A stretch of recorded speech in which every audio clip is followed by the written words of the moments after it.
विशेष रूप से कैंपेन और कैंपेन के साथ साथ मुद्दों के बारे में और गहराई से प्रकाश डालें, ताकि फिर उसके बाद पत्रकार बंधु प्रश्न पूछ सकते हैं। आदरणीय गृह मंत्री जी।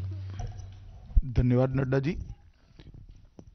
मित्रों, आज 5 राज्यों का कैंपेन, उत्तर प्रदेश में कैंपेन समाप्त होने के साथ समाप्त हो रहा है। 5 राज्यों के चुनाव में भारतीय जनता पार्टी ने एक वैज्ञानिक तरीके से वेल ऑर्गेनाइज कैंपेन कर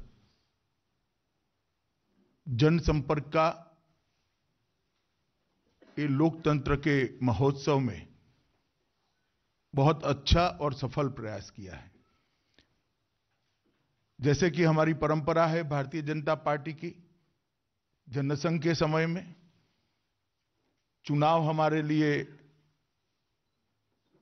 सिर्फ सरकार बनाने का मौका नहीं होता है। हमारी आइडियोलॉजी, हमारे विचारधारा के प्रमुख मुद्दे, हमारी चुनी हुई सरकारों की कामगिरी, ये जनता तक पहुंचाना और जनता की समस्याओं को सुनकर जब नई सरकारें बनती हैं तब इसके आधार पर नीति निर्धारण कर ये समस्याओं के समाधान की दिशा में जाना। तो एक प्रकार से बूथ स्तर से लेकर प्रधानमंत्री जी, हमारे सर्वोच्च नेता तक, राष्ट्रीय अध्यक्ष जी तक, सभी कार्यकर्ता एक ही लय के साथ, एक ही स्पीड के साथ, एक ही दिशा में अलग अलग माध्यम से जनसंपर्क करते हैं। एक प्रकार से आजाद भारत के इतिहास में ये चुनाव अपने आप में एक थोड़ा नया प्रकार का, थोड़ा विचित्र प्रकार का भी प्रचार अभियान रहा, क्योंकि चुनाव प्रचार के एक हिस्से पर कोरोना की तीसरी लहर की परछाई रही।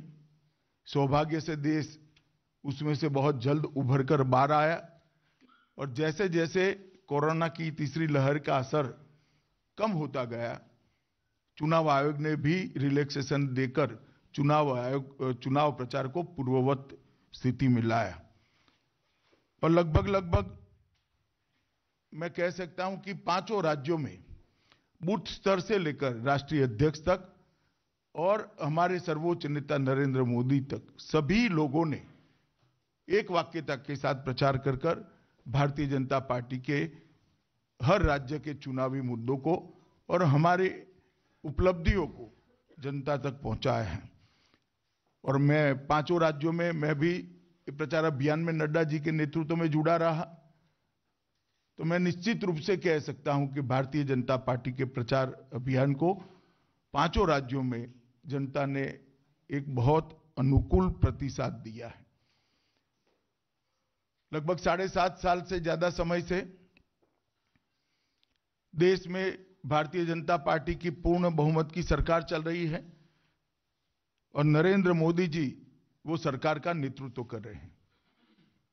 प्रधानमंत्री जी के नेतृत्व में भारतीय जनता पार्टी की सरकार ने आजादी के बाद पहली बार देश के 80 करोड़ लोगों को इस बात का एहसास दिलाया है कि कोई चुनी हुई सरकार उनके जीवन स्तर को उठाना चाहती है। गरीब कल्याण की कई सारी योजनाएं जो 75 साल में सरकारें गरीबों तक नहीं पहुंचा सकी, छोटी छोटी परंतु जीवन में महत्वपूर्ण बातें, जैसे गैस का सिलेंडर, शौचालय, बिजली की उपलब्धता, शुद्ध पीने का पानी, उनको 5 लाख तक का सभी खर्च माफ करने वाला प्रधानमंत्री आयुष्मान भारत योजना का गोल्डन कार्ड, कोरोना के समय में प्रति व्यक्ति प्रति माह 5 किलो अनाज मुफ्त में मिलना, करोड़ों लोगों को घर उपलब्ध कराना, सिर्फ 22 रुपया में बीमा का कवरेज देना, ऐसी कई योजनाओं को भारतीय जनता पार्टी की नरेंद्र मोदी सरकार ने नीचे तक पहुंचाने का काम किया है। और मोदी जी ने जिस संवेदना के साथ इन योजनाओं का ताना बाना बुना, इतनी ही तीव्रता के साथ और बारीक आयोजन करते हुए योजनाओं को नीचे तक पहुंचे, इसके लिए खुद व्यक्तिगत स्तर पर प्रधानमंत्री जी के स्तर पर इसकी चिंता करी है, इसका फॉलोअप करा है। इसके साथ साथ हम 4 राज्यों में सरकार में थे। चारों राज्यों के हमारे मुख्यमंत्रियों ने इस योजनाओं को गरीब तक पहुंचे, इसके लिए राज्य की मशीनरी को नीचे पहुंचाने का एक सफल प्रयास किया है और ये योजनाएं नीचे तक पहुंची है, स्पष्ट रूप से चुनाव अभियान में देखा जा सकता था। उत्तर प्रदेश जैसे बड़े राज्य में भी जहां वो योजनाएं बहुत पुराने ऐसे अनुभव है कि योजनाएं कागजों पर रह जाती थी, वो योजनाएं नीचे इंप्लीमेंट होती हुई दिखाई पड़ती है। किसी के घर में चले जाइए तो उनके कहिए, पूछिए कि माई क्या मिला, तो उसने कहा मुझे तो सब कुछ मिला है, घर भी दे दिया, गैस भी दे दिया, टॉयलेट भी दे दिया, शुद्ध पीने का पानी भी आता है, मेरे पास कार्ड भी है और चूल्हा चलाने के लिए मोदी ने अनाज भी भेजा है। जब ये सुनते थे तो सार्वजनिक जीवन के कार्यकर्ता के नाते खूब संतोष और आनंद का अनुभव होता था। इसके कारण स्वाभाविक रूप से ये 5 राज्यों में नरेंद्र मोदी जी का लोकप्रियता आजाद भारत के बाद किसी भी प्रधानमंत्री की लोकप्रियता से ऊपर चरम सीमा पर दिखाई पड़ी और इसका सीधा फायदा भारतीय जनता पार्टी को होता हुआ इस चुनाव में दिखाई पड़ा है। और मैं इसलिए विश्वास के साथ कह रहा हूं कि हम चारों राज्यों में फिर से सरकार बनाने जा रहे हैं और पंजाब में हम हमारी स्थिति को बहुत बेहतर करेंगे। पंजाब में पहली बार हम गठबंधन के नेता के रूप में, गठबंधन की सबसे बड़ी पार्टी के रूप में चुनाव लड़े हैं। मित्रों, मैं थोड़ी डिटेल में बात करूं तो उत्तर प्रदेश में कानून और व्यवस्था में बहुत बड़ा परिवर्तन योगी आदित्यनाथ के नेतृत्व में आया है। सभी हेड, चाहे खून का हो, बलात्कार का हो, अपहरण का हो, धाड़ का हो, लूट का हो, सभी हेड में 30% से लेकर 70% की कटौती दिखाई पड़ी है।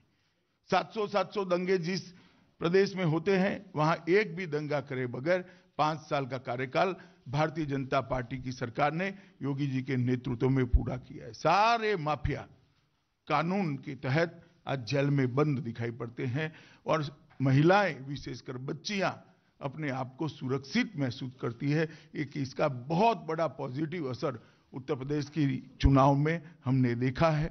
गरीब कल्याण की सभी योजनाओं को जो मोदी जी ने यहां से भेजी, योगी जी ने उसको नीचे तक पहुंचाने के लिए बहुत सफल प्रयास कर सफलता अर्ज की है।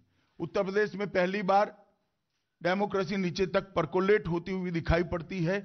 जातिवाद, परिवारवाद और तुष्टीकरण तीनों नासूरों को मुक्त कर आज लोकतंत्र को उत्तर प्रदेश में आजादी के 75 साल के बाद पहली बार पनपते हुए हम देखते हैं।